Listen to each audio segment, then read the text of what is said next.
First of all, I want to start with a date, Congressman. That date is June 15th, 1942. Now, I'll tell you that on that date, President Roosevelt released to the movie theaters a newsreel to be played. That's back in the days before we had cable television. And what that newsreel told Americans was they needed to save their rubber. And they needed to turn it into the government. And at the end of his newsreel speech, he says, "Rubber will win the war." Well, there's something else that happened on that date that the Congressman doesn't remember, although he was there. What happened on that date? That's the date of my birth, and I don't remember it. And where were you born? In California, Central California, a little small farming town. And to two parents. What was your mom's and dad's name? Otto and Alice Coelho. And they were what descent? Portuguese. Portuguese. Portuguese Americans. Was there a large population of Portuguese in that particular area? There was a lot of Portuguese in that area because Portuguese came from that area, came from the Azore Islands, and they were either dairymen or fishermen, and a lot of them came over to the Monterey area as fishermen, which my dad was, and my mother's family were all dairymen, and my dad and mother met.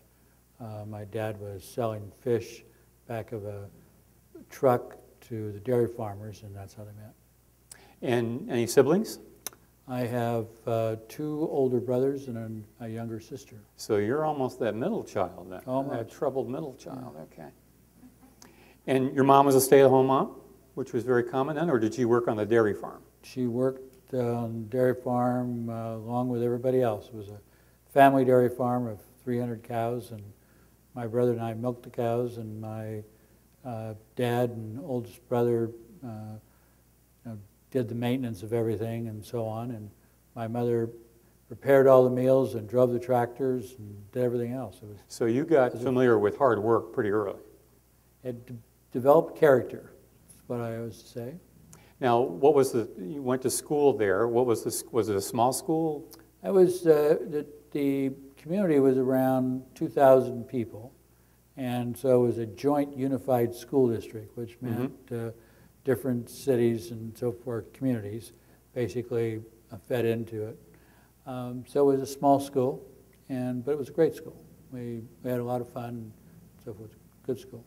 And did fine, went to school every day, and then suddenly when you were age 15, something happened. What happened when you were 15? Actually, I was age 16. I was driving in a pickup on the dairy farm, somebody else driving, and they were speeding, and on the canal bank, we flipped over into the canal.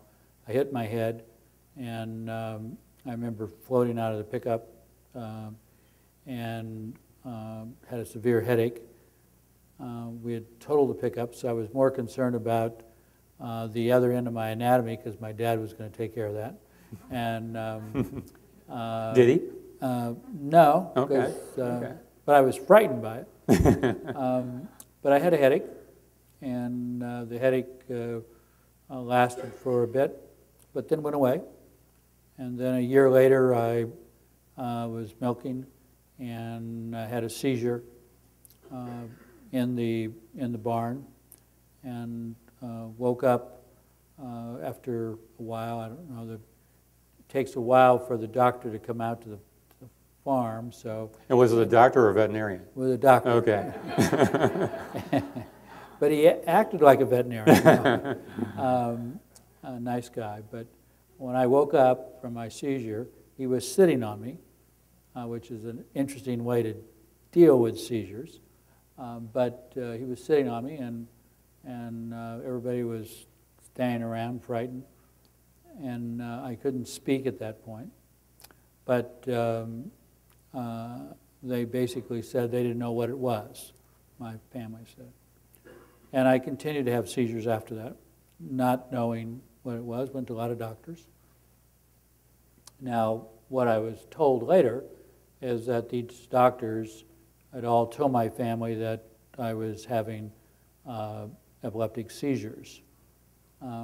My family, being from a Latin culture, basically had been trained to believe that if you had epilepsy, you were possessed by the devil.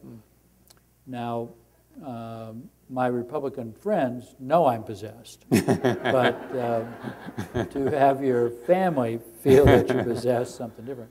But I didn't know any of this. They had been taught that, and that must have been one heck of a burden for them to feel that I was possessed. So what they did was to not let me go out in public much, because the culture was that if you had a seizure in public, it meant that God was punishing our family for some sin we had committed, somebody had committed, and that I was having these public seizures to let everybody know that our family had committed this awful sin.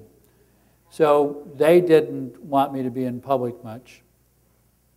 And but and you didn't know that was the reason. And I didn't know any of this, Yeah. and I was really bitter at the fact that they didn't want me in public much. But I went to school, and then they decided that I had to go to witch doctors. So I went to witch doctors. Are there a lot in Central California? Yeah, there was Are quite a few, Really? as a matter of fact. Really? Sort of like Christine. Still there, right? Like Christine O'Donnell in Delaware. But In Delaware. I did go to witch doctors, and they would close all the shades in the room and have candles burning and put hot oil on my chest and on my forehead and pray in these strange tongues, and it didn't cure my seizures. They kept coming. So I'd change witch doctor and go to another witch doctor. So finally, after the third witch doctor, I just wouldn't go anymore. And my mother got very upset with me, and how was she going to be able to help me if I didn't believe? And I said I didn't believe, and I wouldn't go. So by then, I went to college. Where'd you go to college? Coelho University in Los Angeles. And went to college, and I still had these passing out spells, as I called them. But look, after I had my seizure, I would wake up and carry on. I was tired, but I would carry on. And I never let it stop me, so it was not a big issue for me. Kennedy got assassinated in '63. I then decided that I didn't want to be a trial lawyer anymore. I decided in my senior year in college, I decided I wanted to become a Catholic priest. So I entered the Jesuit Going from lawyer to Catholic priest? Yeah. That seems to make kind a of fit. natural jump. Yeah, yeah. But, my Thank you, Richard, for not becoming a priest. Yeah. So, My girlfriend of 5 years She was a sort of little rejected surprised? that. She was Yeah. surprised. Yeah. She didn't drive you to the No. seminary. And my fraternity brothers knew better, but I entered, and then I had to have a physical. Ah. And so the doctor gave me a physical, and he said, I have some good news and bad news. 1964. Good news is that you're 4F, meaning that you can't serve in the military. This was, Vietnam. Yeah. So that was, quote, the good news. The bad news is that you have epilepsy, which I'd never heard the word. You have epilepsy, and you cannot become a priest because under canon law in 400 AD, before my time, of course, but 400 AD, it was established in canon law, if you had epilepsy or possessed by the devil, you could not become a Catholic priest. And so he said, we can't let you in the seminary. So, Wow, so that's the first time you ever heard those words. Yeah, and I was student vice president in high school, student vice president in college, outstanding senior, great grades.